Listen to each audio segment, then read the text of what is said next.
Hi, I'm Stunning Stella Cheeks. And I'm the Enigma Aaron Klein. And this is Not Your Demographic. We used to be a feminist wrestling podcast. Shockingly, we'd rather talk about literally anything else now.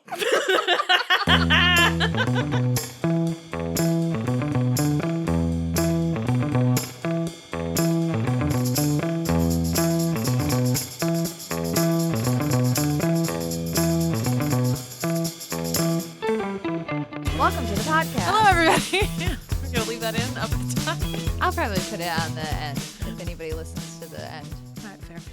How are you? I'm doing pretty good. We went to a very lovely dinner party last night, which really buoyed my spirits. Yeah, I had a pretty good holiday season. I got to see a bunch of family that I don't normally get to see, which is the purpose of the holidays or fucking whatever. But yeah, generally I've been pretty good. I don't know. I was saying last night, I'm really glad that we did that dinner party when we did, because it was nice to have that be the last thing. That was my last holiday thing. It was really nice to do that with a bunch of people that I really care about. So it was I did all my family stuff, and then I got to do my found family stuff, which felt really cool. How am I? I'm doing okay today. Yeah. Yeah. I'm sure lots of people have read this, but I put it in the newsletter. We are starting IVF. Right now I'm in a phase called estrogen priming, which is basically where I take pure estrogen all day. My body is responding to it. Not great. I have a rare side effect that is just muscle spasms. It's not blood clots. Trust me, it's not blood clots. I am hypervigilant about blood clots. More than anyone I've ever met in my life, actually. Also, I saw my doctor last week, and she felt up all over my legs, and she was like, "You're good." And I was like, "Thank you so much." Yeah. So I just had, for the first week, I had just crazy muscle spasms in my legs, a little bit in my arms, some in my face, and I was like, "Am I having a stroke?" For a hot second, and this is hormonal imbalance for sure. I was like, "I have tetanus. I'm dying." I'm not, and I don't. But you didn't scrape a rusty nail or anything. Well, here's the thing: I did scrape my hand open earlier in the week, and it was in our fridge at work, and it was a little bit of rust, but it was barely a scrape. I cleaned it right away. It's not infected, whatever. Plus, I cut my finger open with floral shears earlier, or in July of last year, so I have a very fresh tetanus shot. And things that I've learned about tetanus: one, it's not caused by rust, actually. Oh, really? It's caused by soil and animal feces. Well, that makes sense. Well, theoretically, I could still have it because there's soil in my work, but we do clean that fridge really regularly with a very powerful chemical called DCD. So the fridge is pretty clean. Also, it was a scrape, and my doctor was like, "It has to be in there." and she I shout out to finding a good doctor though, because in the past year or so, as we've tried to do this fertility stuff, there's been, or trying to conceive, whatever. I've been on a lot of different medications. I've done whatever. And I am somebody who I haven't been on hormonal birth control since 2012 or something, because I do not react mentally great to hormones. So then going from nothing to a bunch of different random shit has not been wonderful. And so this year too, and especially going to the doctor a bunch, I just have this newfound medical anxiety that I've never had. Not helpful too when you have a supercomputer in your pocket. I never really understand people being "Oh, well, I WebMD and then I go crazy." I fully understand that now. My therapist was like, "So we got to stop doing that. First of all, we have to stop WebMDing." I don't even go on WebMD. I go on the Mayo Clinic. Oh. It doesn't matter. There's a lot of good universities. Don't do it. But my doctor is really great, because she said to me, she was like, "The way that this works is if you think about it too much, and if you spiral out, it's going to be worse. I would rather you just shoot me a message that says, 'Hey, I think I have a blood clot.' And then I will get you in and we'll look at it, or I'll call you on the phone. We'll do a voice thing, and I will take you down from that spiral. So don't worry about annoying me. Just let's get ahead of the spiral." And I was like, "That's so amazing." So she looked at my tetanus area, and she was like, "It's not tetanus. I'm touching it. We're talking about it." So shout out to finding a good doctor, because it is hard to do. Yes, it absolutely is. And it was funny because I originally went there because I've been seeing all these other different specialists for various things. And so I kind of was just like, I want to just touch base about all of this. And so we were going over some of it. And you could tell that she was like annoyed by some of these outside doctors, to the point with one of them. She was like, well, why don't I want you to go see this gastro doctor. She's like a competent woman, because I was seeing like an old man. And I was like, yes, correct. I do want to see a competent woman, not this 70-year-old man. Yeah. No. No offense. I don't care. So, but I'm doing okay today. I'm a little nauseous. Yeah. Maybe I have vertigo. Maybe you have vertigo. Or what is it? Cyber sickness? Yeah, cyber vertigo or something. Cyber sickness is like when you have vertigo caused by staring at a screen, which is the thing I Googled. I shouldn't have Googled it. See, you're out here Mayo Clinicking, not even taking your own advice. It's really hard not to. I never do it. I've never in my life gone into a WebMD hole, ever. Well, whatever. I'm not afraid to die, that's why. I'm not afraid to die. I am afraid to die without all of the information. I want to know what's going on in my body, and I don't think that that's like a wild thing to want. Oh, no, I don't think so either. I just don't spiral about. I also have like chronic pain in like a way that you don't. So like sometimes it's like I'm feeling this way, and I felt this way for a long time, and nobody can tell me why I feel this way. Well, I was going to say too, I feel like one of the things that I think has really pushed me towards not being a WebMD hole is that I have weird skin, and I've had to deal with like MRSA infections for like basically since I was like 15, and like those aren't great. And I'm hyper vigilant about those. I know what it looks like when yes, but you know what it looks like. Right, exactly. That's what I was gonna say, is like I feel like because that is like my big medical problem, like, and I know what it is, I've never once been like, I should get online and see if maybe it's something else. It's like, I know what this is, so it definitely is different. Yeah, because you have the knowledge of what it is. If I knew this pain was, lupus or something, not that I like want that, but like if I knew what it was, I feel like it would prevent me from spiraling more, which is part of the reason I'm like going to the doctors constantly, because I'm like, what about this? Yeah. And not even what about this? I think I have this disease. I'm just like, this is the symptom. Mm-hmm. What is the symptom of? And a lot of my symptoms, unfortunately, could be 1,000 different things. And trying to figure out what your chronic pain is while trying to conceive a baby, not ideal. Dual journeys. I mean, I have in this process discovered that 85% of my GI stuff is stress related, which is cool. Stress really does fuck up your body. Yeah, it's like depression fucking up your body. Like there are physical effects to these things. Yeah. So today I'm feeling okay, but a little nauseous, maybe due to cyber sickness. Yesterday I was worried that I was overdosing on vitamin D. So like it's just this is what's happening in my head, because again, I stopped taking hormones because they make me nuts. But now I'm being forced to take them. I mean, I guess I'm paying for the pleasure. Oh man. Well, anyways, I haven't started my shots yet, but I'm going to start them on Thursday. You got this. I do have one last vein doctor appointment for them to tell me a final time that I don't have blood clots. That is wild to me, that's your fixation. You're just like, I've definitely got one. Every medicine's side effect is blood clots. Truly, every medicine that you take, one of the side effects listed is blood clots. So it just makes me crazy. And if you're having random muscle spasms. I just assume every time I have random muscle spasms, I just assume it's nerves. Like, oh yeah, that must be a nerve that's acting up. I never think maybe I should look into this. Oh, more. I do have this one nerve, and this is my doctor told me that this is real. So we drive to DragonCon every year, right? And it's a 12-hour drive there, 12-hour drive back. I do all of the driving because I'm a psychopath.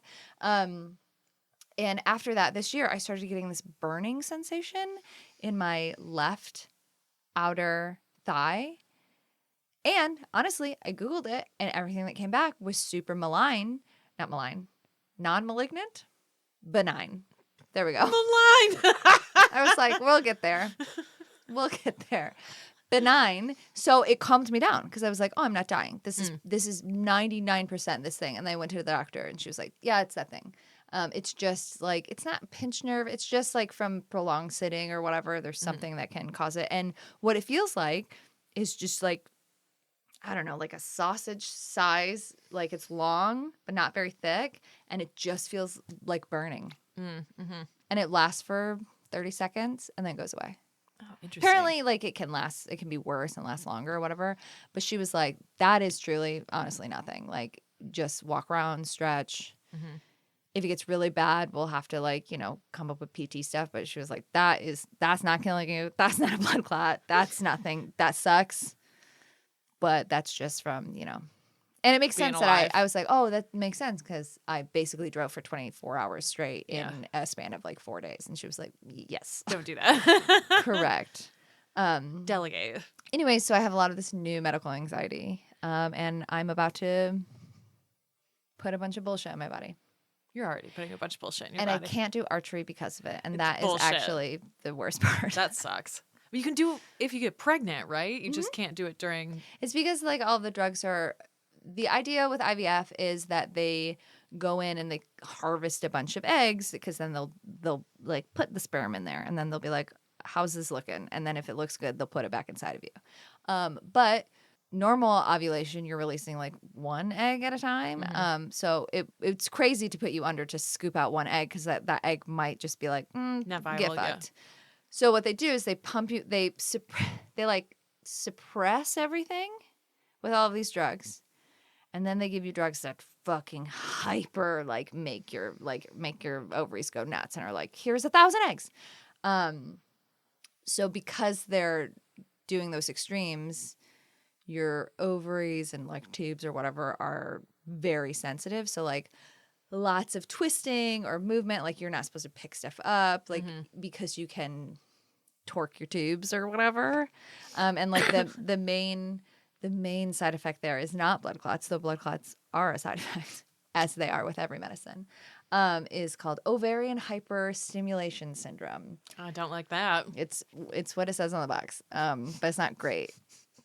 But now that IVF is a lot more common, like they know how to look out for it a lot better, blah, blah, blah. Yeah. And you have to go into the doctor like every other day / every day. So they like watch what's going on in your body a lot more. But then they put you under anesthesia and then they take a really long needle and they stab you in the ovary and they steal all your eggs. Mm-hmm. Yep.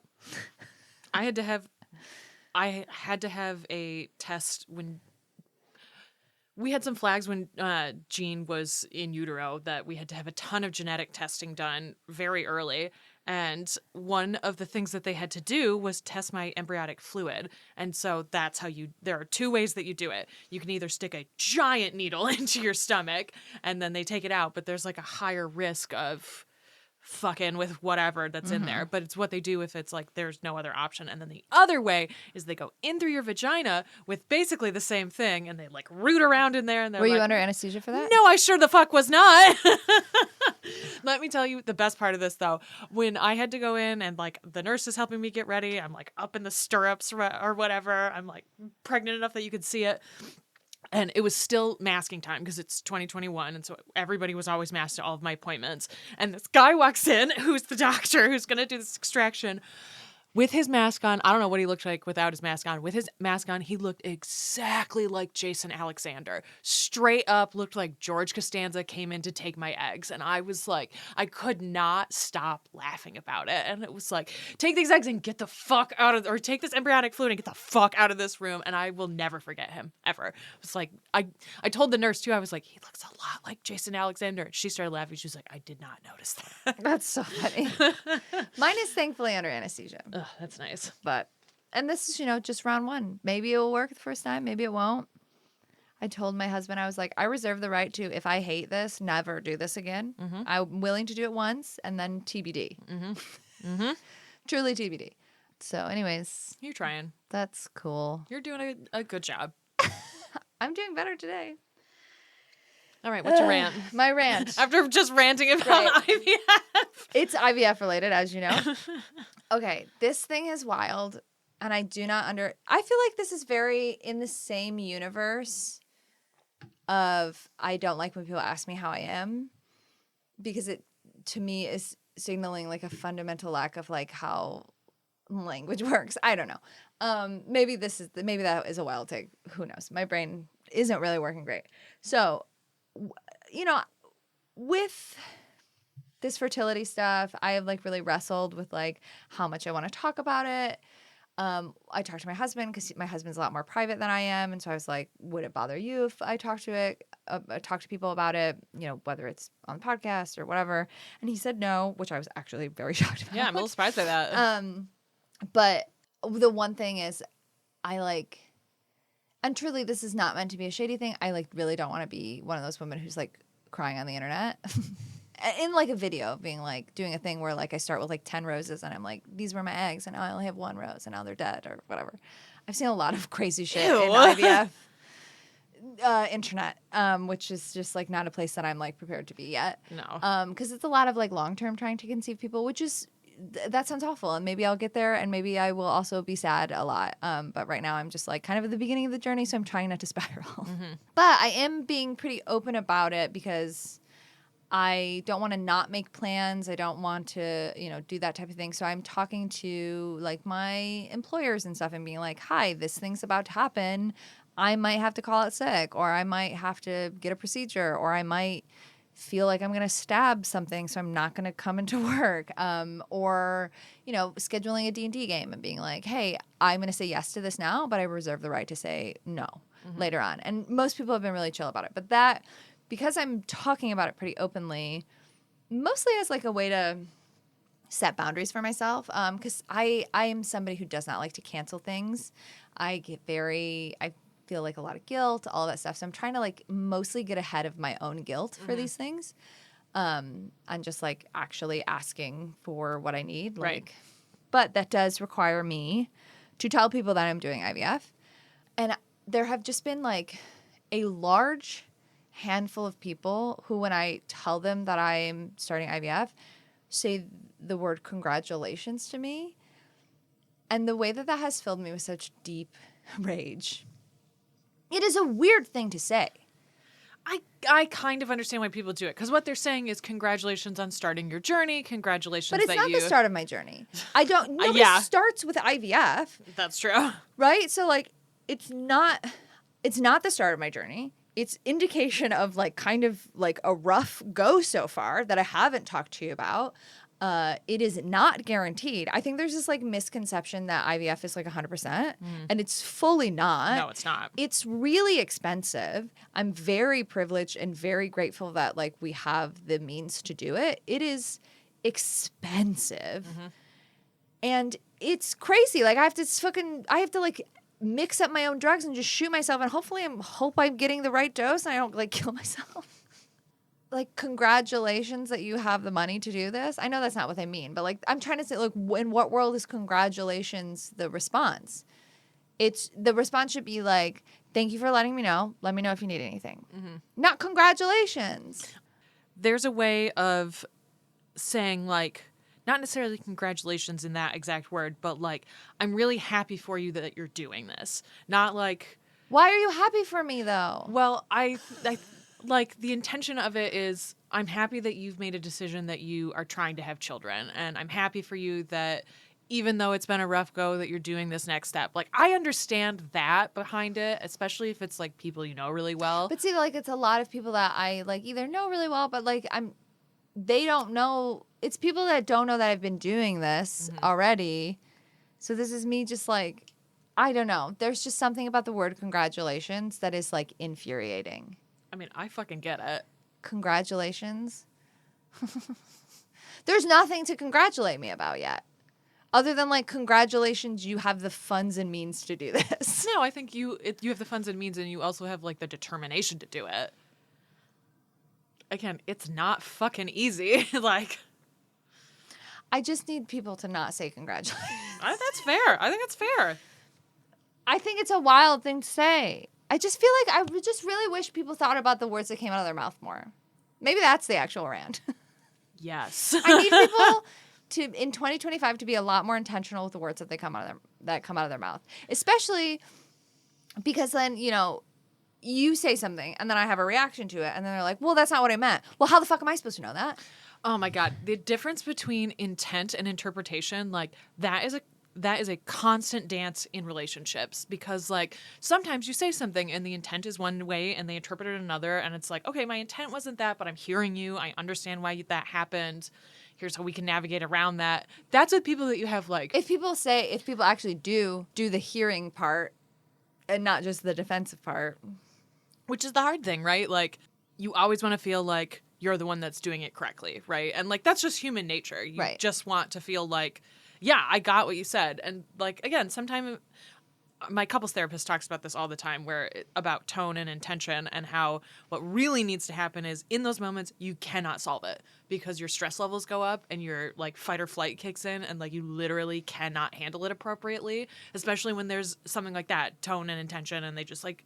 Yeah, I'm reacting to the stimuli that you have gave to me. Right, exactly. How else am I supposed to react to it? Exactly. And so then the idea that, like, we try and reinforce and are not very good at, but we're trying, of, like you said before, you just have to say, okay, like, you said your intention is one thing, my interpretation is another, I need to walk away from this. And then, like, 20 minutes later, you come back after your stress levels have reset and say, like, this is why I heard it this way. Yes. Okay, but that's like a situation in which like you're a relationship or it's like friendship or whatever. But like in day-to-day conversation, I also do need everybody to like try a little harder. Oh, yes, I would agree with that. I also want to say congratulations. I don't want to say congratulations. Congratulations to you that I am not punching you in the throat. For real. Congratulations to you that I am in therapy and I know how to process this and walk away and be like, I know they didn't mean anything by it, but that fucked me up and I'm pissed about it. And I'm going to talk about it on my podcast. Well, it's like when Pizzazz, she's very open about this, but her son was diagnosed with autism and she had like rage about every time people said, I'm sorry.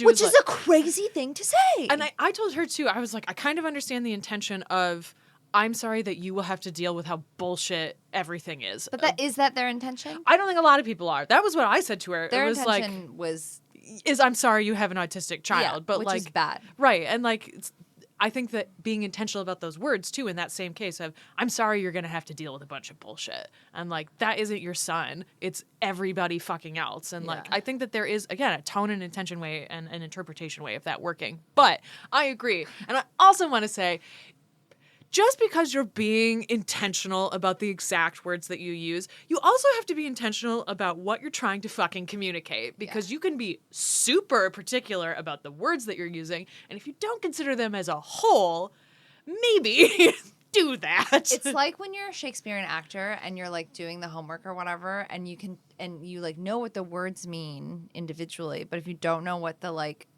poetic phrase means as a whole, then you're just on stage saying gobbledygook and nobody is going to know what you're saying. Exactly. Even like, oh man, that is one of the hardest things about saying bad Shakespeare is it's like, I'm so deeply familiar with a lot of these texts and I don't understand what's happening. Yeah. Because you don't understand what's happening and it's making me as an audience member get lost inside of something I know very well and understand what it means. Like, that is the difference between understanding as a whole, holistically, what you're saying and communicating it. Yeah. Just because you're very careful to not say certain words does not mean that the words you're using are the correct ones. Anyway. Yeah. Anyways, people are wild. Don't say congratulations to somebody starting IVF. Just don't do it. Don't say those words. Just say, thank you for letting me know. Let me know if you need anything. Yeah. Easy. Also, I don't want to shout out this like listener's name because I didn't actually get permission to do this.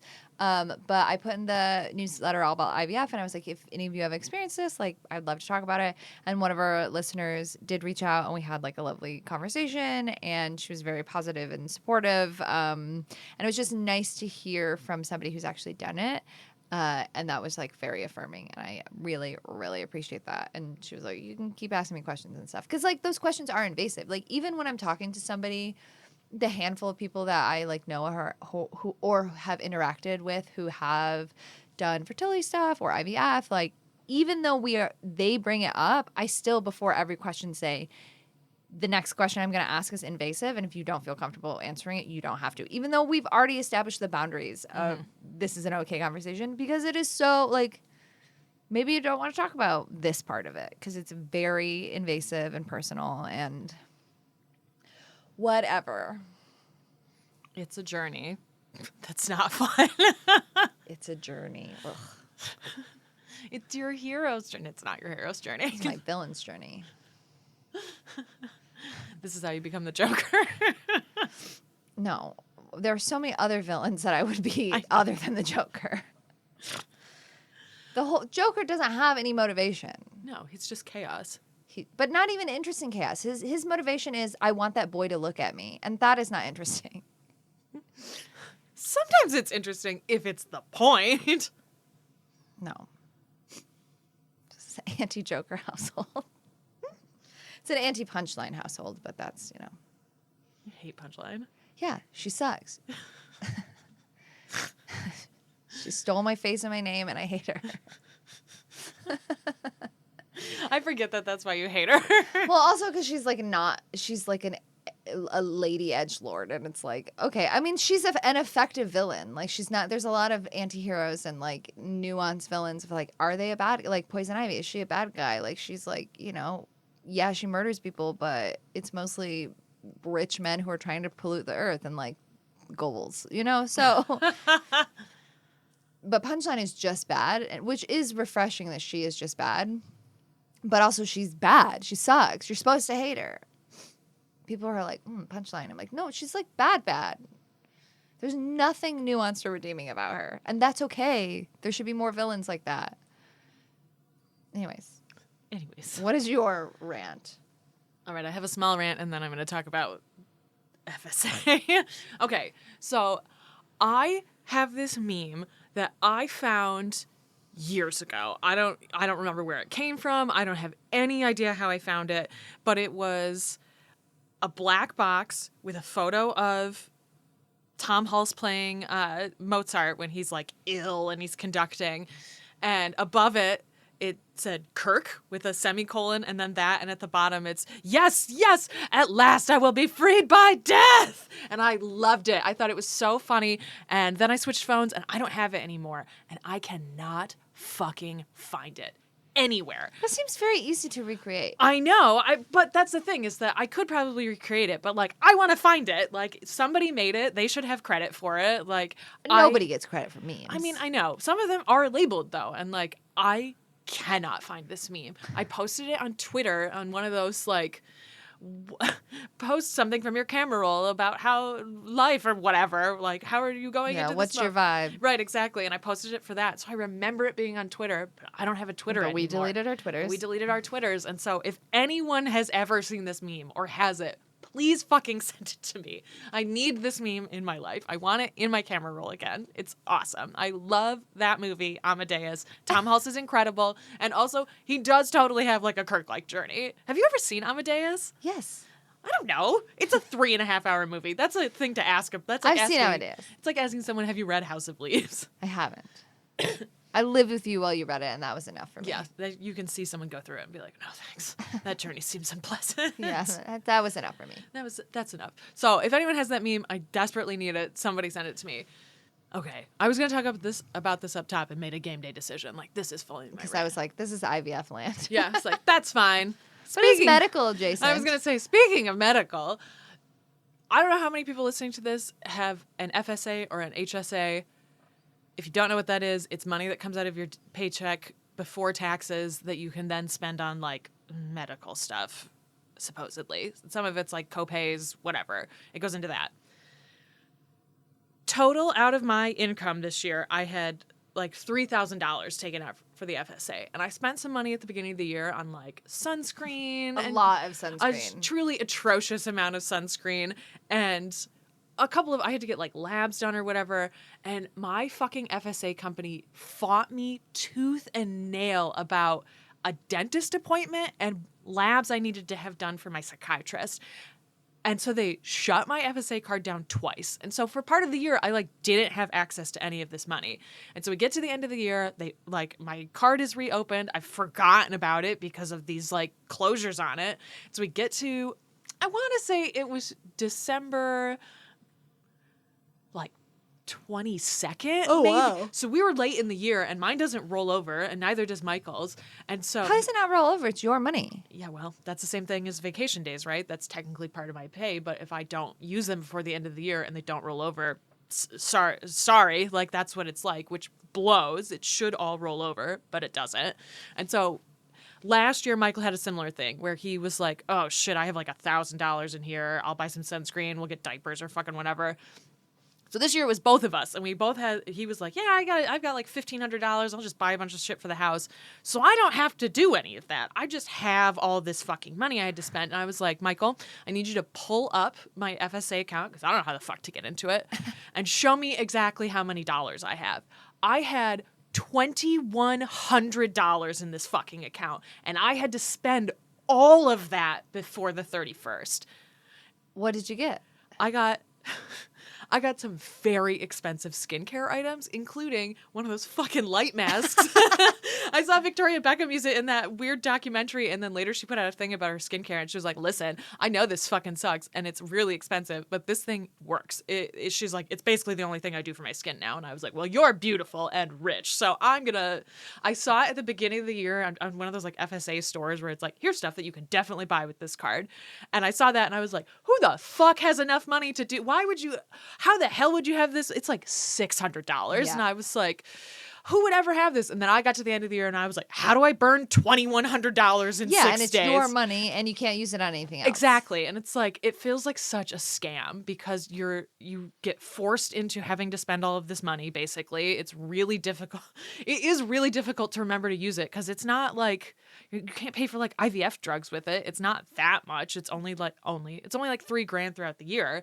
If you have a lot of medical appointments, Yes, it helps. that is less than IVF drugs. Yes, considerably less. Considerably less. And like, so you have all this money, which is fake. It feels fake. You're like, I have to spend this, but it is your real money. So I got a light mask. I got one of those like sonic tooth bite down things, the light cover ones. I had to give you some stuff that I was allergic to in it, but I got like a big box of like, here's a bunch of acne skincare because I have chronic acne. And so I ordered as much shit as I could off of like the FSA store. I spent $800 in one go and wanted to vomit. Like, I have pretty intense poverty trauma. And so the idea of spending this amount of money was like physically making me ill. It was really difficult for me to do. And so I spent like $800.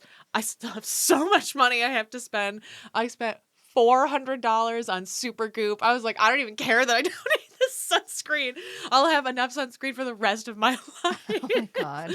And so like I had to go through and buy that. I wound up having to spend a bunch of money on Amazon because again, scam, like the only place you can get some FSA approved stuff is through fucking Amazon. I was upset. Amazon, who has a medical side now. It makes me want to die. Every time they send me an email, I'm like, how can I respond so you will nuke the idea that I want this? As a part of our insurance, they're like, because we switched insurance this year, they're like really pushing the Amazon medical. No, absolutely fucking not. I could not want anything less. Like having to do this of spending, I don't even want to say how much money I spent on Amazon. Again, it made me feel fucking ill. And I lost $40, but I got all of the rest of that down. You're like, I cannot find a single other thing to spend. That's exactly what it was. I was like, I don't need anything else. Like, I do not need 75 face washes. Like, I just fucking don't. I bought a bunch. You just bought them and given them to people as like Christmas stuff. I considered doing that, but there was no way to know when it was coming, basically. Yeah. And it was like, I don't want to depend. I bought like a Supergoop gift care set that I was going to give to one of our friends. And I was like, I don't know if this is going to come fast enough. I'll just get something else. So now I just have so much FSA approved shit. Like maybe a little too much information. I bought some of those like period underwear. I've never had them Don't before. those like cause cancer or something? I have no idea. What do I care if Just there's get cancer? really, really thick black cotton ones and then just change them all day. I mean, that's basically what That's these what I ones do. are. Love to free bleed. Well, that's the thing is I prefer to free bleed. And so it was like, all right, well, I'll try these. And like, they just feel like thick cotton. And I'm like, okay, I'm cool with this. And they were FSA approved. So it was like, this is free money. I'll just buy this shit with fake money. So that's my Can rant. you choose to not have an FSA? I don't have one. Or I guess this year is the first time that we will have one. It's a bizarre experience. No, it comes with my company and insurance. Like I could totally opt out of my insurance, but like, no. Yeah, the woman I go to for like body work, like it's not massage, but it is massage. But like she does a lot. I have a fucked up body. So she gets in there. I found out takes FSA, and I was like, oh shit, Hell yeah. good to know. Yeah, So she's very real affordable. shit. That's dumb. Yep. And I'll have to do the same thing again this year. Because that's the thing, is it restarts at January. Well, if you and it's don't like, need stuff and you have to spend it, you could also like get a bunch of sunscreens and like donate them to Donate them. a homeless shelter or Yep, something, that's or an what- unhomed shelter or something. That's what I'm or gonna... just keep them in your backpack, and if you see like an unhomed person, you can be like, "Hey, here's $5 and like a sunscreen. Like, Yeah. take care of yourself." Yep. I have just a ton of tampons that like I don't use. I never ever do. Michael stocked me up last year. I restocked. And it was like, I don't fucking need these. I think that's what I'm gonna do. It's Yeah, like, take them to a women's shelter. yeah, that's definitely There's what I one need. very close to where I live. You Really? should go there. Yeah, Oh, I didn't know that. yeah. That's my Stomach. stomach. I told you I'm really nauseous right now. Yes, that's true. Yeah, that's my rant. Someone find me that meme, and also like give me ideas of what to spend fucking FSA money on. Get the Normatec. I thought You about should it. try them. Yeah. And then if you like it. Then there'll be my big purchase Oh, next speaking year. of heating pads, that company also makes a portable wearable heating pad that fucking rules. Again, I have chronic pain. I have a lot of things. Yeah, that was my big Christmas present from Nick, because I am, again, afraid of dying of a blood clot. So he got me those like Normatec leg sleeves that are like pressure massagers or whatever. And they are amazing. Though I used them like twice, and then I had a panic attack, and I was like, what if these are causing blood clots? You're ridiculous. Oh, and he was like, no, that's not what. And I was like, I have to talk to my doctor before I will use this. And she was like, yeah, that's fine. Of course. It's very funny. After you posted If that you have a had blood them, clot and you use compression stuff, it makes the blood clot worse. I mean, that makes sense. You don't have any blood clots. I know that now. Well, you know it tomorrow. I did know that back in October. I also have learned how long it takes for a blood clot to form. So if I had one in October, I can like kind of be like, or had a clear in October, I can be like, okay, I'm clear now still. I don't know why. Hopefully it will go away once I'm done with this trying to conceive nonsense. Though, you know, it's a side effect of pregnancy. Shut the fuck up. It's a side effect of everything. Yes, I know that. I'm aware. I know who Serena Williams is. Did she have blood clots? You've never heard that story? I don't know if I should. I mean, I don't know. Do you want to hear it? I guess we're here. When she was Should we put like a medical trigger on this website? Probably. On this episode? Almost certainly. Yeah. Listen, everybody. There's a lot of medical shit happening here. Yeah, when Serena Williams had her child, she had a huge blood clot in her leg. I mean, she's a professional tennis player. So she probably was like, I just have a Charlie horse because I'm used to having my legs be all crazy. Well, she like noticed it, and she was like, I'm pretty sure I have a blood clot. She was like, I'm almost fucking positive. And and they were like, you're a woman and you're black and also famous, so we don't believe you. Absolutely. Cool. And she almost fucking died. Yeah. And then by the time it got intervened, it was like almost to her fucking heart, and she had to like demand medical care. And she's rich as fuck, and like not to say like it should happen to rich people, but like usually money can buy you a level of medical care, and like the racism and sexism that's built into this system like impacts people even at that level, and like having to beg for your own fucking medical care when you've just had a goddamn baby. That is crazy. It's nuts. Like, you have a good doctor. You could say, hey, I'm really worried. And she'd be like, cool, there's fucking nothing here. Yeah, she was like, let me fill up all on your legs. Yeah, You're good, girl. Like, it's just so fucking, it was wild to hear that. Like, because they don't form quickly. It's not like it just happened overnight. Yeah, it's not like it's gonna form and immediately go to my heart. Like, that's not Right. like how this works. That's not how it works at But all. in my head, I'm like, no, it's there. I'm Yeah. dying. Trigger warning, blood clots on this one, I guess. Yeah. What's your rave? Rave. Well, you kind of talked about it. Well, I want to do a small one and a big one. My small one is comfort clothing. I've noticed this about myself. Every year, there's going to be like one or two pieces of clothing that I'm like, this is the only thing I want to wear. Mm-hmm. This is the thing where I feel the most comfortable. Not beautiful, comfortable. Mm-hmm. It's like a safety. Like when I was writing my thesis, there was this one scarf that I was like constantly wrapping myself in. And I was like, this is the thing. And now I still have that scarf and I look at it fondly and I'm like, I don't really want to wear this. No, it's connected to a memory. Yeah, but I like love it and I'm not going to get rid of it. My comfort piece of clothing this year is this giant Piggly Wiggly sweatshirt. It's so funny. I bought it. I was like, we went on vacation in Door County. It's like a family vacation. Yak. Nobody listens to this podcast. It's very lovely, et cetera, et cetera. But it was like colder than I thought. And I also was not feeling very good because like we had just found out that we weren't pregnant and I had to be around all my nephews who I love. But it was just kind of like, I don't necessarily want to be around kids right now because I feel bad. And, you know, you let your family know about certain things, but then they like treat you like you're dying when you're like, I'm not dying. I just don't have a baby. You don't have to casually like pat my back every time you walk by me.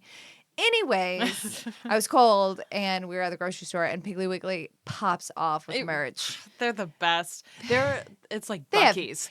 Yeah, but Buc-ee's makes me want to die. It's too much. I don't like it. Buc-ee's is American capitalism and consumerism. It's like a Disney movies parody of shopping. Yeah, I can see that. And I've been to a single Buc-ee's and I was like, this is hell. This is what hell is like, I think. Yeah, I would agree with that.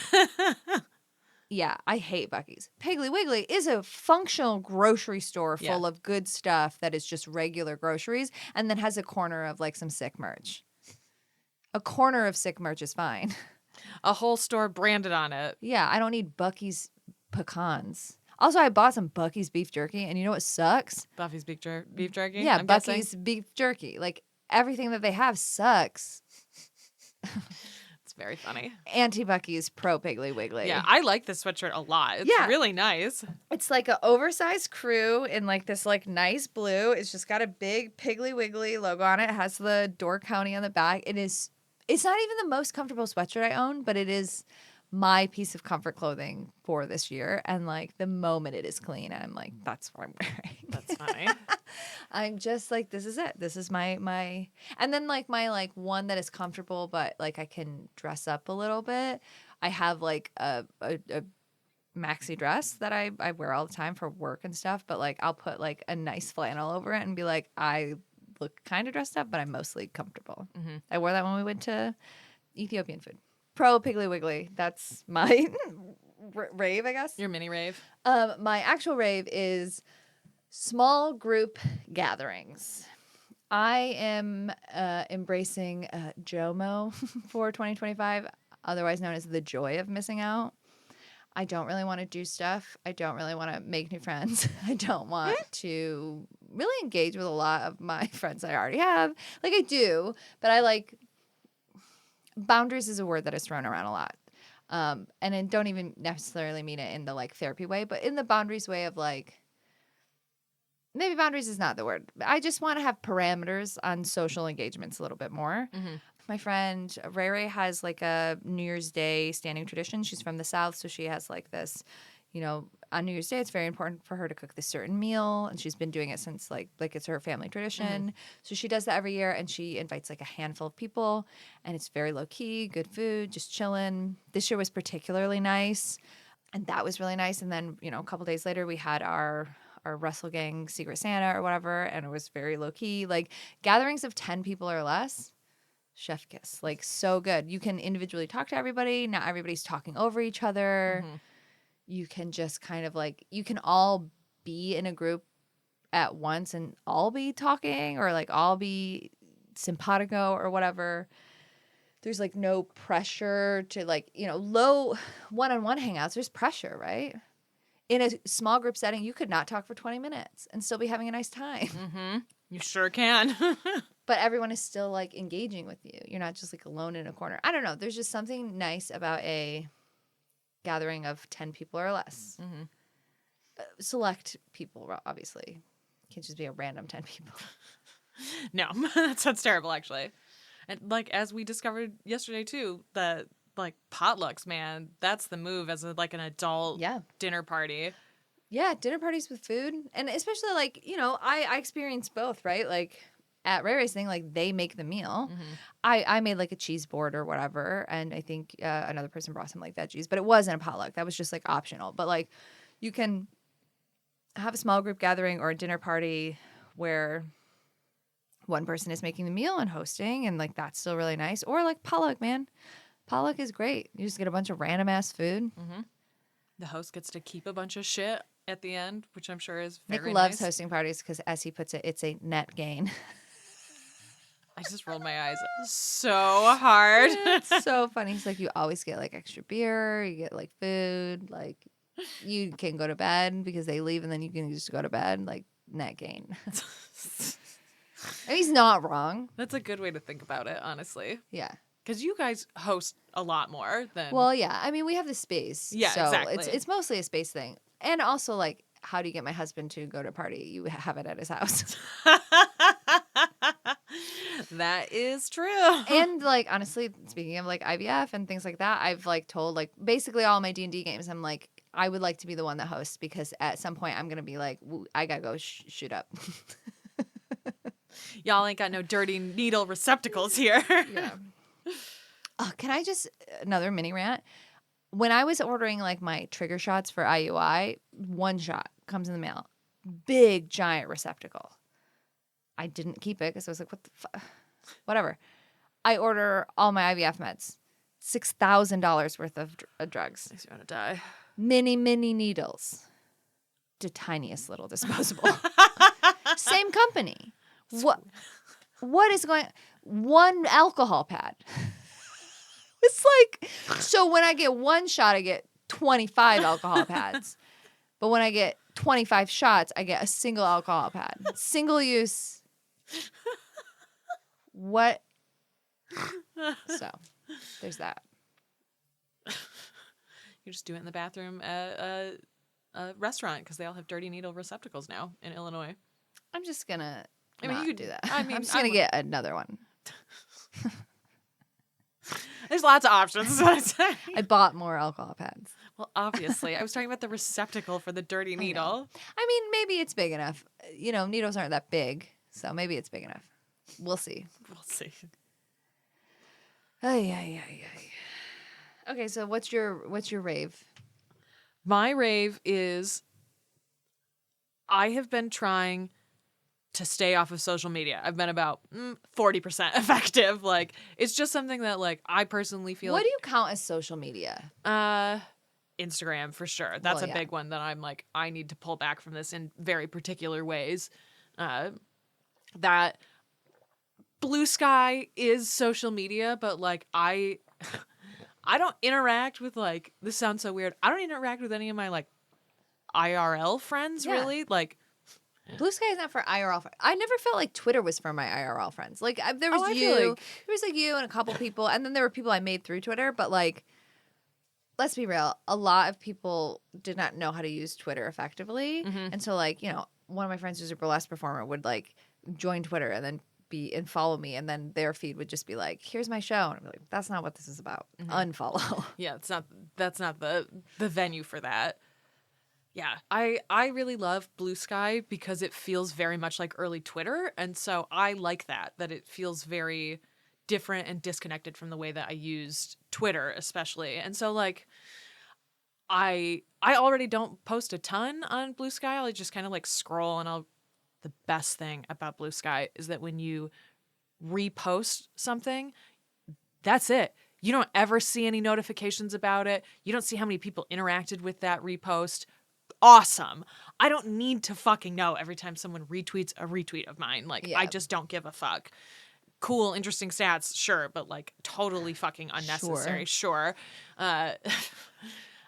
So that's part of it, is that I engage with Blue Sky in a different way. Also, something I started doing on Blue Sky that I enjoy as a bit, but I also think is very helpful, is that every time I'm like, I want a vague post about this, or I'm like particularly pissed about something and need to get it out, or like I had a really good interaction in a positive way, but it's not like vague enough, I just send out in all caps, too personal, do not post. And it gives me the same serotonin rush. It feels the same as I already posted this. And so it's like in my brain, I already settled this. And then like the outward push happens. That's so you funny. you should search in Blue Sky for me. Do not post. It's like 50. There are so many, because I've been on Blue Sky for a minute. That's so funny. But it feels like it is nice because it is very clearly like this is the serotonin push that I'm looking for in like I'm feeling upset or I'm feeling good and I want to like boost that. Like it truly works. It's really nice. And so I've been engaging with it in that way. I don't count Discord. I don't think Discord is social media. That's a different thing. That's mostly what I was asking. Like, does Discord count as social media? Like, I feel like it depends on what server you're in. Oh, yeah, for sure. The only one I'm part of the Challengers one, but the only one I really use is our Not Your Demo Productions one. Yeah. And which is open and free for everyone to join. Yes, it is open and free. You don't have to be a member of the Patreon anymore. Like, if you are a member of the Patreon and you have the money, please still keep giving money because podcasts do actually cost money to host. And you still get extra content. And you get, but we decided to open the Discord for everyone. Mm-hmm. Come join us. Come chat with us. We have so many good feeds in there. Yeah, I just put up some fanfic that I like. I just posted a ton of memes. And a thing that I've enjoyed doing too is I'll just post a ridiculously positive meme just out of nowhere, no explanation, just because it makes me feel good. And I'm like, everyone else can have this really nice meme too. It's fine. Not everything has to be negative. Yeah. I like so social. You're trying to get off of social media. Yes, I'm trying to get. I was like, where did my thought pattern go? I know, I'm here for you. So I'm trying to get off social media more, and so I'm trying to do more tarot and oracle again. I didn't for several months because I simply did not want to know. I didn't want to know any of this shit, and so now I've been doing that more too. But I have been coloring, which is not a thing. I know. You cannot see Stella's face. It is the last time we did mushrooms, I tried to color and immediately was like horrible, disgusting. Horrible time to try to color. This not fun. No, not at all. I mean, it was near the tail end of our mushrooms, so I was like, doesn't matter, whatever. But also, like, I don't think I find it enjoyable. Well, that's the thing is that I am. That's the thing. I hate it, but I'm doing it. Well, yeah, I'm like a very particular person, and I'm trying to overcome the instinct of I didn't do this exactly the way that I wanted, and now I just have to discard it. I'm trying really hard not to do that. And I've been coloring in a Golden Girls coloring book that we got in Palm Springs. Oh, yeah. Yeah, because we were like, it's going to be so fun when we're doing drugs, coloring. You know what turned out not to be fun? Coloring. You know what turned out not to be fun for me on that trip? Anything. Well, you took too much. I took too much, and it was a terrible time in my life to have taken too much. It did not help. In fact, it may have made everything worse. Do you think it made everything worse? No, I don't. I actually think it was really good for me to, because a huge part of what happened on this mushroom trip was that I just started wailing because I was like, I don't know what I want about a lot of things in many ways. And like, it was clarifying to be like, these are the things that I don't know what I want. And like, I did address almost all of those going forward. Didn't handle all of them super great, but like that was part of that was identifying I don't know what I want and I just have to make a decision. And like repercussions are what they are on either side of that. And so like I do think I pulled out some of my hair and painted nail polish over it. Yes, it's true. I forlornly sat on the side of the pool and just stared into the middle distance for like 3 hours. And then the sprinklers came on and we were like, what the fuck? Oh, wow. What a good trip. Yeah, a bad trip, but like a good trip. Yes, exactly. I said I had a bad time, but not a bad trip. Like that. Yeah. Those are very different. I did not have a bad trip. I took one more square than I probably should have. So I was like on the edge for a little bit, but then I was fine. Yeah. Yeah, mine started to come down later, but then it was like, oh no, this trip is, you can't reset on mushrooms. You can reset on acid, but you cannot reset mushrooms. What did we watch that night? Is that the night we watched the Lindsay Lohan movie? I don't remember. We rented this Airbnb and some idiot forgot to sign out of his like accounts and we just kept renting movies on his accounts. So this poor man got like Saltburn, Birds of Prey, Charlie's Angels, the Lindsay Lohan, Chris Pine movie, Just My Luck. We kept just being like, thanks, Roman, because his name was Roman. If you are a listener, sorry, but also like thank you. Lesson learned. You have to sign out. Or the women who come after you are just gonna wreck your algorithm. Yeah, so I've been trying to color as like I'm on social media, I'm doom scrolling, I'm not getting anything positive out of this. I just keep trying to set my phone down, listen to more music, and try to color in this Golden Girls book. And it's not, this is gonna sound so funny, it's not fun. That's not the reason I'm doing it. It's like I'm not doing it because I'm sitting down to relax. I don't find it relaxing, really. I find it more meditative, where it's like, this is a task, this is the color I'm using, I'm going to put it all in the place that I need it, and then move on to the next one. Like, I found that very helpful. Have you tried Legos? I have tried Legos. I am really bad at following the directions on Legos. Okay. And so, like, I I wind up frustrated, basically. Cool. All right. Michael and Jean love Legos, and so I get to enjoy a built Lego, but I don't have to do any of the work in it. So that like I need something like that. I need something that's a task that I can sit down and I can do. And so I've been trying to do coloring, and it's been very satisfying. Like making mistakes and having to accept them, very helpful. It's a thing that like I did not realize I was going to be doing by like tasking myself with coloring. So I'm trying to do that. It probably will not last all the way through the year, almost certainly, because it's clearly like a fixation, just like everything's a fixation. Like, but it's been nice. It's been nice to consciously disengage and detach. That's my thing this year. Consciously disengage and detach from things that don't bring positive production to my life. Disengage and detach. I talked with my therapist about that, and she was like, that's a great way to think about it. I was like, I know. Thanks. I'm aware. Therapist. Thank you very much. So yeah, that's my rave. Finding something to do other than doom scrolling and like setting a task for yourself. Very helpful. Media. What am I consuming? So I just listened to Exandria Unlimited Calamity, which is a 4-part series that Critical Role did. That is a prequel to everything. The Calamity is obviously was like this apocalyptic event in that world, and they reference it all the time in their like main campaigns. And they got Brennan Lee Mulligan to come in and DM the Calamity, and it's got a bunch of members of Critical Role in the cast. It's got Lou Wilson, who is a member of D20, who's very funny and very good. And then this other player named Luis, who I hadn't seen anything, but who's incredible in it. And it's a pretty serious toned 4-part RPG, but it like like they're not gonna prevent the calamity. The calamity happens. It's a historical event, so it's just like what is happening like the day before the first thing that happened in the calamity, and what these people are doing and how they either helped or helped to prevent some stuff. And it's part of the Age of Arcanum, which is like the wizards think they know everything, so some of the characters are very morally gray / bad, but the players are really good, like Abria Iyengar, who is just perfect. I have such a crush on her. Talent crush, everything crush. She's beautiful and talented and great, but I loved watching her as a player. It was just great. And so I think if you like Critical Role but you haven't tried D20, and you're like, I don't know if I would like D20. And if you like D20, but you haven't like watched Critical Role, and you're like, I don't know if I would like Critical Role, like this is a good mash of both of them. While it's not super hilarious, Brennan's still the DM, so there's funny bits of it, but it is that more like lore heavy, serious, super well acted thing. But it also has some of the best players from both companies in it. I don't know. It's really good. The episodes are long because it is just a 4-parter, so they have to like tell quite a long story. So really, you could break it up.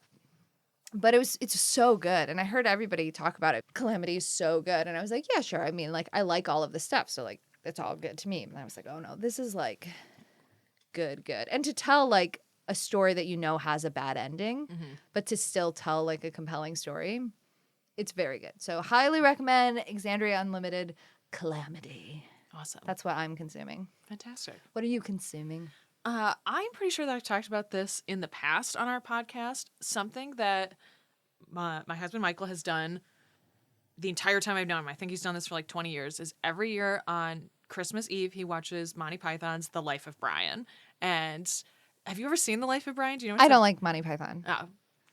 That surprises me a little bit. I'm surprised as an adult that you don't like it. Well, I've never really, I tried to watch it as a teenager. I tried to watch it in college. It's really not for me. You must remember that I don't like men. Yes, that's true. It's hard because I feel like you would really like Terry Jones, who fucking rules and plays most of the women. And like, I don't know.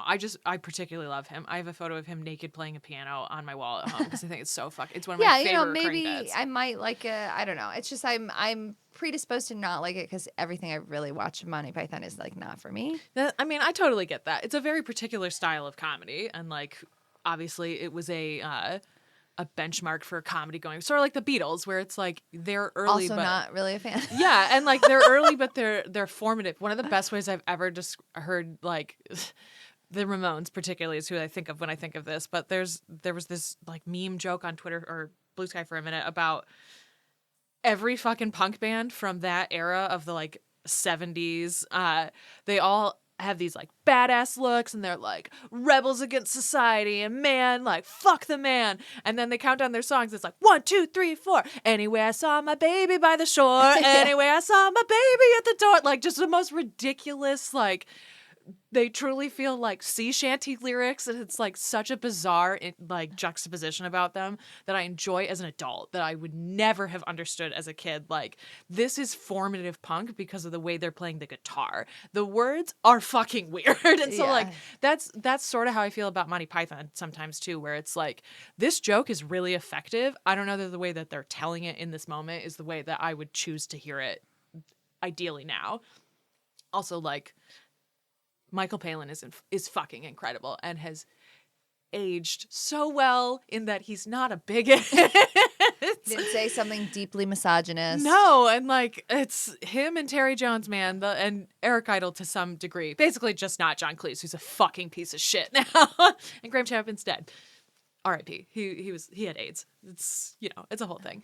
Anyway, actually, I think he may have died from alcoholism, but he had AIDS. I don't remember. I'm not a historian. Anyway, I'm not a historian. Anyway, the life of Brian is about a child who is born the same day as Jesus and is at first mistaken for Jesus as a baby and then grows up and is just like a dude. He's just like a silly dude. It's Graham Chapman and Terry Jones is his mother. And they go to see Jesus on the Mount and he's so far away they like can't hear him. And so there's like misinterpretations of what's happening. And then Brian accidentally becomes a spiritual leader, like literally just by happenstance. Like he gets stuck somewhere and is like, anyway, the lilies, consider the lilies, to like run away from these guards. And then everyone just starts following him and they're like, no, you're the Messiah. He's like, I'm truly fucking not. I'm really not. Please leave me alone. And so this movie is all of these people like treating him as though he's Jesus, because this is an era where there were multiple Jesuses or whatever. And it's about how horrific it is to be seen in this way and to become like an instant celebrity in that way. It's very interesting to watch that. And he's part of this like fight back society that's shockingly progressive about transgender people. Like the idea in it is it's a joke of like, oh, this man is just a woman now and he identifies as this woman. And like at first they kind of push back on it and he's like, nah, I'm a fucking woman. And Eric Idle plays this character. It's like, nah, I'm a fucking woman. And then they just treat her like a woman for the rest of the movie. And like it's kind of a bit, but it's weirdly progressive. And I thought it wouldn't hold up. And watching it now, it's like, how the fuck did they get this right? Like, it's just such a strange thing that it's like, man, you guys fucking nailed this. It's like when you read a Terry Pratchett book and he will mention something about like transgenderism and it's just kind of like told in like a very casual, kind of pithy British way. But then you're like, that's like wildly progressive. Yes, there's a lot of stuff like that inside of Monty Python that it's like, this was very transgressive. And it's not just transgressive in like elevated humor. It's like, this was really progressive in a way that felt transgressive at the time. And spoiler, at the end of the movie, he gets crucified. Like he becomes Jesus. He is crucified and it means nothing. And like, I love that. I think it's a really, really good movie. I think it's well executed. It's very well written. It's super funny. I'm willing to watch this movie to see if I like it. Yeah. And I do not like Monty Python and the Holy Grail.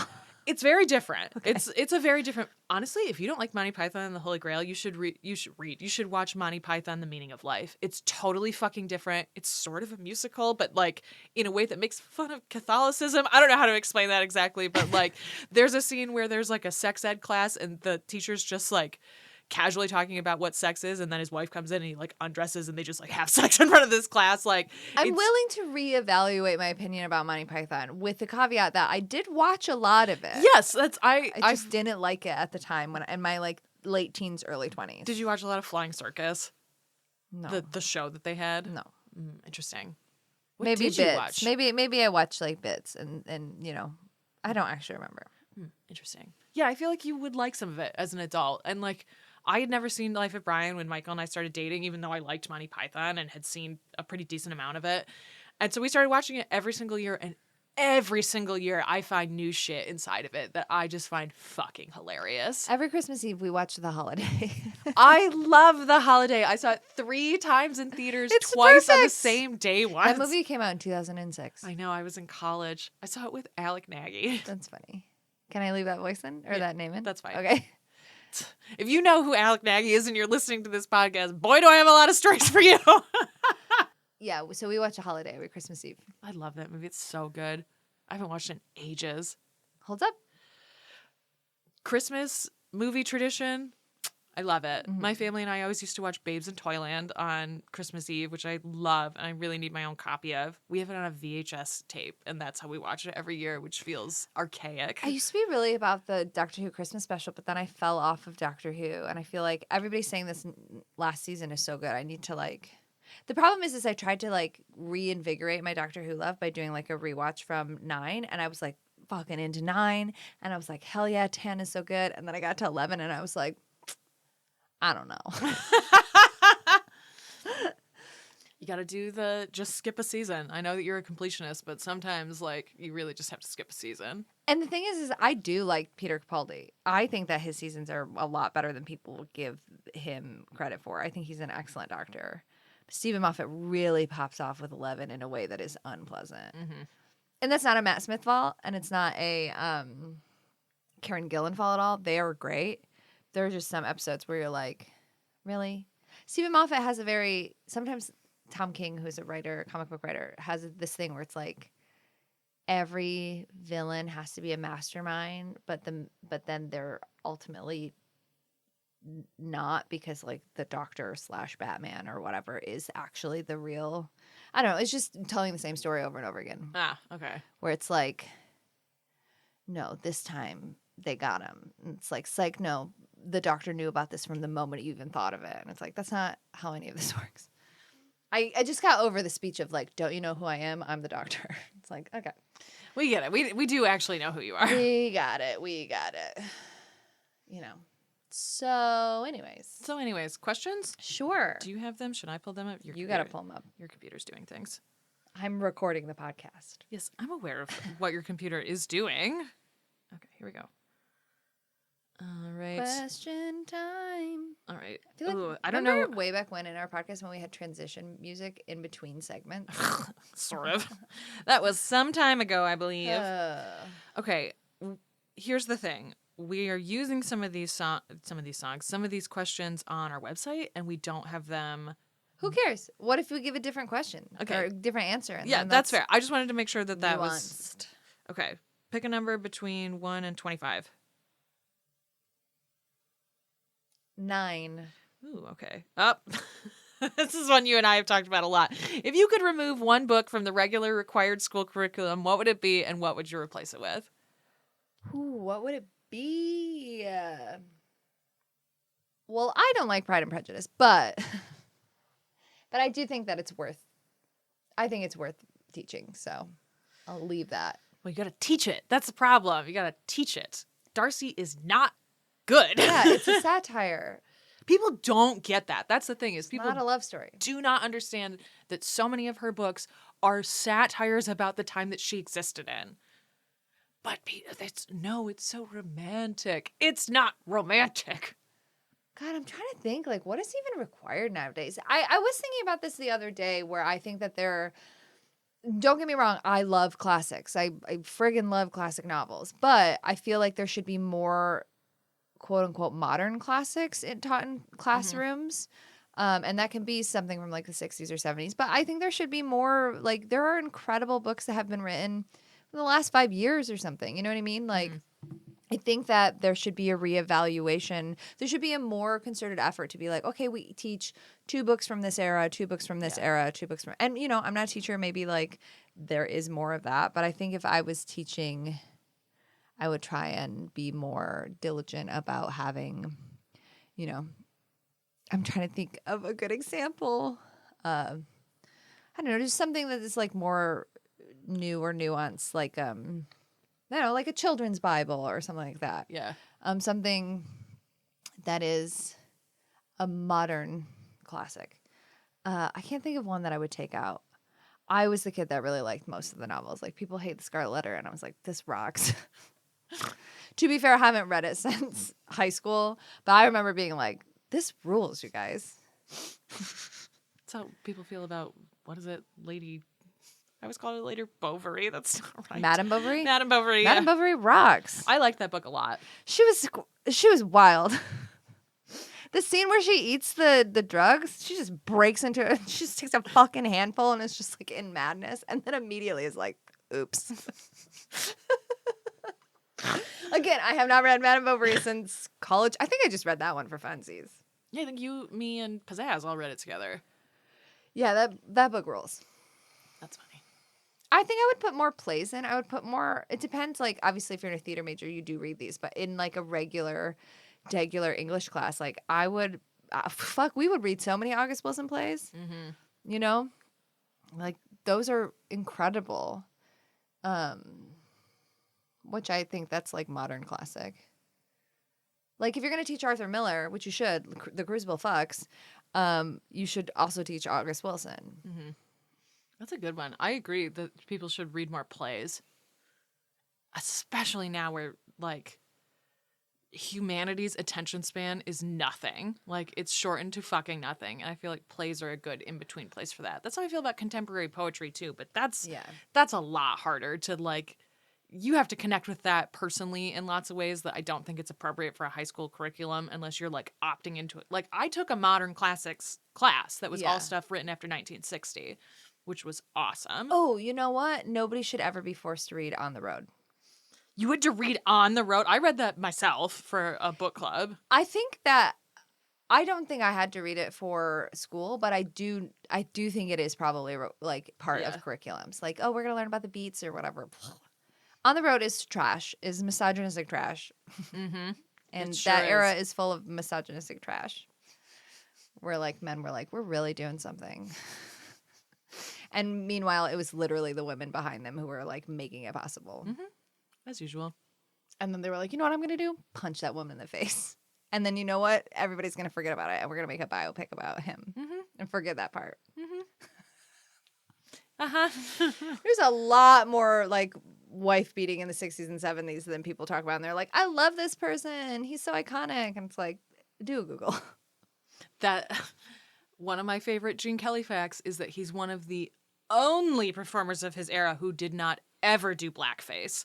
And that's something you got to be careful about when you're like, oh, I'm really getting into old movies or musicals, or I don't know, for example, I really like Judy Garland. Like, all them motherfuckers did blackface, and like you got to grapple with the time and the intention and like what the fuck are you doing here? Yeah, Gene Kelly never did it. Yeah, and like, you know, sometimes people, it's the Stone Cold Steve Austin of it all. Sometimes people do really bad things and then they can apologize for it, accept ownership of it, make reparations for it. But if they're just like, yeah, you know, 20 years ago I punched somebody I punched somebody so hard I broke her jaw, but like, isn't the song I wrote pretty catchy? I don't know, man. Yeah. The cognitive dissonance.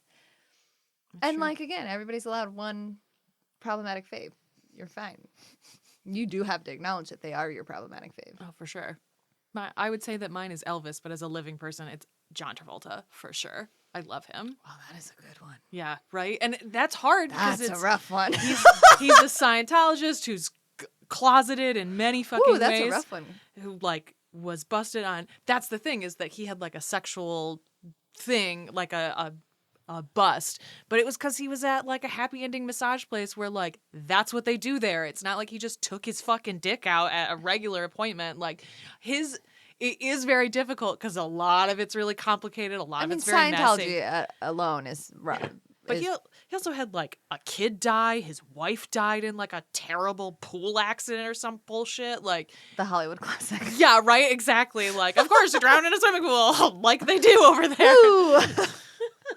So that one's, he's always my problematic fave's wife also drowned in a pool. Who? William Shatner. His wife drowned in a pool? One of his wives drowned in a pool. And that's why I'm like, he 95% didn't murder her. But there is a 5%. That's wild. My favorite My favorite pool drowning story is What the fuck is this episode? What is this episode? There's so many trigger warnings. my favorite pool drowning is the story of Buzz Aldrin and his wife. And Buzz Aldrin randomly brought home a fucking monkey from some trip. He must have received it as a gift. Yes, the era of what Exotic if we pets. Yeah. What if we Woo. what if we just give you something you try to flush down the toilet? I don't think that's gonna work. Let's get a baby alligator and send it into the fucking sewer system. Like that shit was that stuff is still common, but like was even more common. So Buzz Aldrin has this fucking monkey. He's like, I don't give a shit about this monkey. And his wife is like, you know what I fucking love? This monkey. Because I don't think they ever had kids. And so she was like, this monkey's my fucking kid. I am attached to this monkey. It cares for me. I care for it. And then one day she came home and Buzz was there and the door had been left open and the monkey drowned in the pool and he didn't do anything about it. He didn't get the monkey out of the pool. He didn't call her to be like, hey, by the way, the monkey died. So she just had to discover this fucking monkey. Wow, what a monster. Yeah, he's problematic. He's another very problematic fave where it's like, But he's dead? No, he is not dead. Well, you can only have one, Aaron. I know. That's why I'm not like all in on Buzz Aldrin. I'm can like, have you went to one the moon. problematic fave. It's super cool that you went to the moon, but Did he, also, though? yes, yes, he did. Yes, he did. 100% definitely did. Poor Michael Collins had to go to the dark side of the moon and couldn't even go on the surface of the moon. Whatever, he was the best one. Anyway, that's my favorite drowning story. Wow. Did I give an answer? I don't think I did. I would remove Catcher in the Rye. Not because I've reread it twice as an adult. Not because I think it's a bad text, but because it's for adults. People think because Holden Caulfield is a teenager that it's a book for teenagers. And it's not. It's written by a man who's staring down the inevitability of death as a 20-something.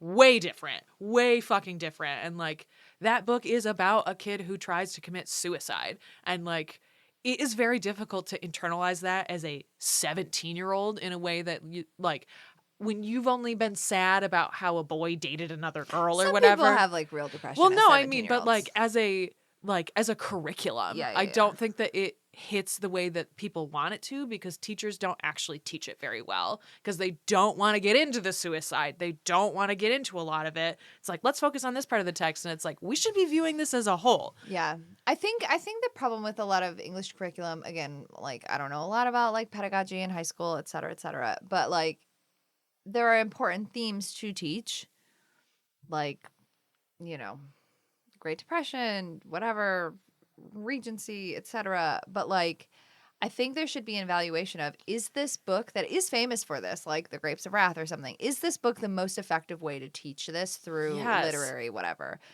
Maybe it's not. Maybe we just read excerpts from this book and then we talk about why this book is important. And then I find a modern book that deals with it more and we read it. Because there's like, you know, and then maybe you can have extra credit. Be like, if you want, I'll give you a sick amount of extra credit if you read this book and write a report or whatever. Yeah.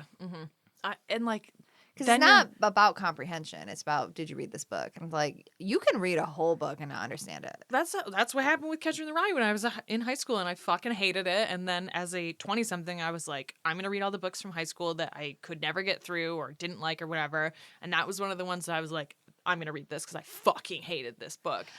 If anybody is a high school teacher or an English teacher, we're not trying to shit on your profession. Like, no. We understand that, you know, like, you probably don't have a lot of control of your curriculum.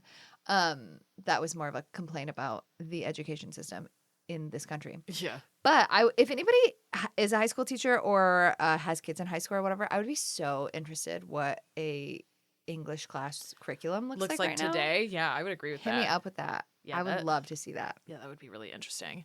That would be fascinating. Yeah, I have such complicated feelings about Catcher in the Rye now. I'm like in the middle of rereading it for the third time. Like every time I read more, I'm like, this is so inappropriate to be trying to teach. You know what? This is another good example of like, maybe we should teach excerpts that actually represent the book. No one teaches Great Gatsby correctly. Yeah, Nick is fucking gay. He's gay. There's a scene where he has sex with a man, and like that's just unacknowledged in many, many high school classes about it. Where it's like, hey, that was an interesting scene. Anyway, let's move on to Daisy or fucking whatever. Like, you know what? And Jordan's gay too. That's why they're in a relationship. They're fucking beards and like totally unaddressed. I would stop Our Town.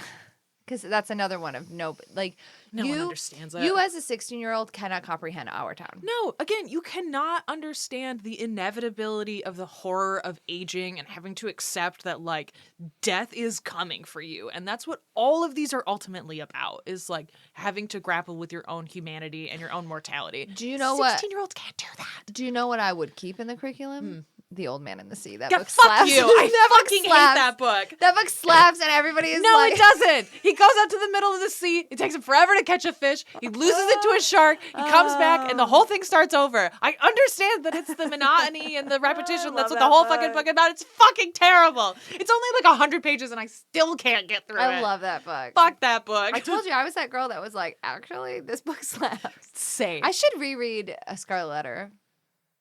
I loved it. I remember being like, whoa. The sexual repression. That weirdly, I felt that way about The Things We Carried, which is a fucked up book. I don't think we read that. Oh man, that was one of my modern classics. It's fucked up. It's about the Vietnam War and a company that exists inside of it, and like, I find the Vietnam War fucking fascinating. Oh, Catch-22, come on, that book slaps too. Oh my God, it's so good. That book is so good. It's very good. And like, I have an uncle who was a Vietnam vet, and like, so I find it super fascinating. And reading that, I was like, this is fucking incredible. I would rather that be in other English curriculum as opposed to just a modern classics. You know what my husband's answer would be? So this question has turned into not what we'd take out, but what book do you know is taught like not well? Slaughterhouse-Five is his. He's like, no, that's everybody misunderstands. It's in a good way. It's a confusing book. Yeah, it's supposed to be. Exactly. It has a very unstructured narrative style in many ways, because that's the whole fucking point with the aliens. And like, I loved that graphic novel interpretation that I read, because it made it, part of what's hard about that is the visualization of what time looks like to them and what their like human zoo is like, and being able to see it be illustrated was so helpful in like, I'm actually comprehending what's happening in this book. So helpful. I love a graphic novel interpretation. They're great. My toxic trait is that I genuinely like Ernest Hemingway. For a militant feminist who hates men to be like, you know what I love? I love an old man who likes to drink all the time. And I like am on my high horse being like, this person beat this woman. And I'm like, you know who I love? Ernest Hemingway, noted wife abuser. I acknowledge that hypocrisy. He could be my dead problematic fave. That's the thing, right? You get a live one, and then you get like a handful of older ones, depending on how far back you want to go. Mozart, problematic fave. Fucking love Mozart. Piece of shit. Huge piece of shit. Love to joke about shit. Yeah, so I do unfortunately like his books. So funny. Again, I haven't read a Hemingway book in a long time, but like I read a lot of classics in high school and college. Mm-hmm. So and I haven't reread a lot of them. So a lot of my feelings are quite dated. Maybe I should reread a Hemingway book to make sure that I still like one. Did you have to read Heart of Darkness? That is a book I never finished. That was one in high school I couldn't get through. And then I did watch the movie because I think John Malkovich is in the movie. Yeah, that makes sense. The horror. Is he in the movie? I'm Googling it really quick. I feel like he is. Heart of Darkness movie. I had Yeah, tweeted. John Malkovich is definitely That makes sense. I had like tweeted about, at the time, this was so long ago. This was right after you and I lived together, so this would have been like 13 years ago. I tweeted that I was doing this like reread of all of my high school shit. How do you remember these things? Because I have a decently good memory. I have a pretty good memory, actually. I had tweeted about this, and then in the mail, randomly, I got truly the most incredible copy of a book I've ever received. It was clearly a teacher's copy, and it was just sticky notes the whole fucking way deep. And they were all color coordinated, and it was all about, like, these are the motifs you should be looking for. There was a bunch of, like, hand annotations in it. And so I read it and was like, this is fucking incredible now that I understand and comprehend what I'm reading. And I could not fucking figure out who sent it to me, and I found out it was my shitty ex. You know the one. He found my address and then found this copy and had it sent specifically to me, which is like a very thoughtful thing to do, but it's because he was stalking me that he did this. And so I have this copy of like, this is an incredible copy of this book. It now makes me uncomfortable. My 'cause, like, first instinct was, he's not smart enough to do that. So he found a copy already annotated. yes, absolutely. There's no fucking way he did it. He's an idiot.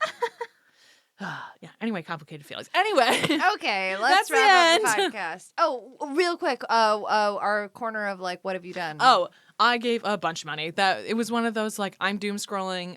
Here's a random like Gaza refugee. I can give money to you. Like it. That was just me all month. It was like anytime I got on to do shopping, it was like, okay, I need to give some more money. Yeah, I did a lot of that this past holiday season. My 3 are one.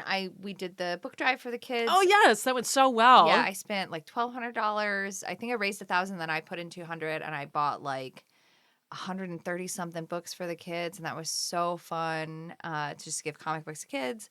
I found a new website called Donors Choose, where you can teachers put up what they need, and it goes directly to classrooms. I've seen that before. So I've been once a month trying to pick out like a teacher, give her a bunch of money, or them. They're male teachers too.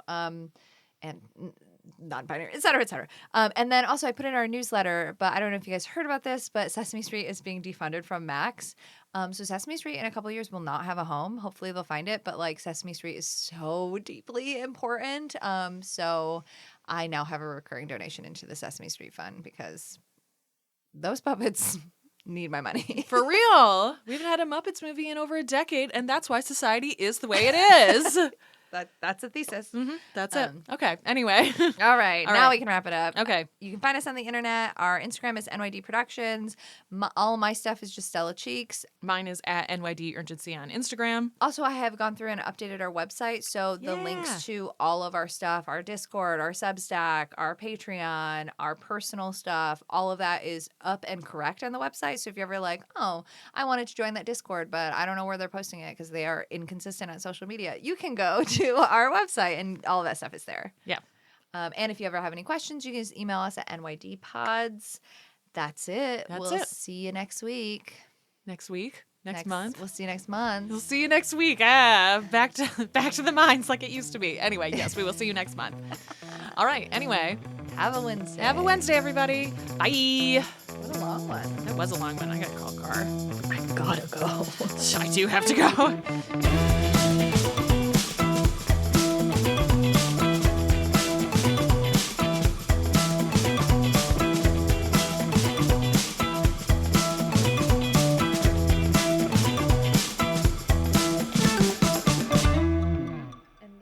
Recording for a hot second. The backup of the backup of the backup.